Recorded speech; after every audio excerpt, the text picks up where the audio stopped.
Un gesto che vale più di 1000 parole, festeggiato oggi in tutto il mondo. Di cosa parliamo? Dell'abbraccio, una ricorrenza che nasce dall'idea di un pastore statunitense negli anni '80 e che oggi, soprattutto dopo la pandemia, assume un significato ancora più grande. È la giornata internazionale degli abbracci. Un bel abbraccio, ce lo fate vedere?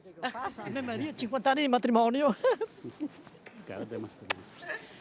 Sì, l'abbraccio è sempre un avvicinarsi fisicamente a una persona. Veramente. Si trasmette parecchio con un abbraccio. L'abbraccio si usa nei momenti di gioia, si usa anche nei momenti di dolore, forse è più efficace, io almeno nella mia vita ho sperimentato questo, che nel momento veramente del dolore profondo un abbraccio, la vicinanza fisica di una persona ti trasmette molte cose. Per cui ben venga questa festività, ne sentiamo tante festività assurde che non hanno un senso, forse questa ha un senso. Bello abbracciare. Ah sì. Sì. Noi ci abbracciamo sempre.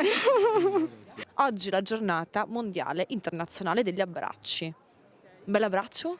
Tra noi? Ah beh, Ci vediamo sempre. È bello abbracciarsi? Ma molto, sì. Perché? Ma perché comunque ti riconnetti con un contatto con, come si può dire, l'altro, quindi è una cosa che ti scalda, diciamo, sì. Un bel abbraccio? Dai, abbiamo un abbraccio. È bello abbracciarsi? È bellissimo, è la cosa più bella abbracciarsi, dai. Sì. Basta. È la giornata internazionale degli abbracci. Ci fate un abbraccio per Rete Veneta? Anche col bacio. No, troppo.